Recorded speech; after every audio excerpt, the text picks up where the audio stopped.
Hi friends, வணக்கம். நம் கூர்மையின் வலிமை யூடியூப் சேனல் சார்பாக நாங்கள் வரவேற்கிறோம். ஓகே ஃப்ரெண்ட்ஸ், நம்ம இப்போ பார்க்க போகிற தலைப்பு என்னவென்று பார்த்தா, இன்றைக்கி டாக்டர் ராமதாஸ் அவர்களின் அதிர்வு பேச்சு இன்னைக்கு தமிழ்நாடை மாற்று அரசியலையும் இன்னைக்கு உலுக்கி கொண்டிருக்கிறது. இந்த அதிர்வான பேச்சு இன்னைக்கு தமிழ்நாடு அரசியலில் இன்னைக்கு பாட்டாளி மக்கள் கட்சி எந்த அளவுக்கு பங்கேற்கிறது என்ற முக்கியத்துவத்தை இது தெரியப்படுத்தி கொண்டிருக்கிறது.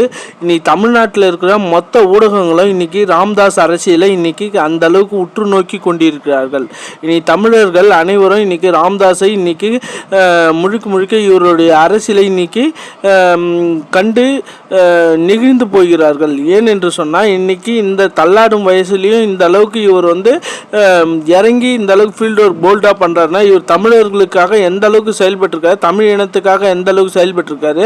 பாட்டாளி சொந்தங்கள் அனைவரும் இன்னைக்கு முக்கால்வாசி பேர் இன்னைக்கு டாக்டர் ராமதாஸ் அவர்களின் பின்னால் இருப்பது இன்னைக்கு பெரிய ஒரு மகிழ்ச்சியை ஏற்படுத்தி கொண்டிருக்கிறது. இன்னைக்கு டாக்டர் ராமதாஸ் அவர்கள் ஒரு பெரிய வளர்ந்த ஒரு மாபெரும் தலைவர். இவர் பாட்டாளி மக்கள் கட்சியை இந்த அளவுக்கு விசுரூபமாக எடுத்துக்கொண்டு போயிருப்பது இன்னைக்கு தமிழ்நாடு அளவில் இன்னைக்கு பெரிதளவு பேசப்பட்டு வருகிறது. இன்னைக்கு தமிழ்நாடு அரசியலை மாற்றக்கூடிய இடத்துல இன்னைக்கு டாக்டர் ராமதாஸ் இருக்கிற இடத்துல இன்னைக்கு 2 அரசியல் தலைவரும் இன்னைக்கு திமுக அண்ணா திமுக 2 அரசியல் தலைவர்களும் இன்னைக்கு இதை பார்த்து மன உளைச்சலில் இருக்காங்க.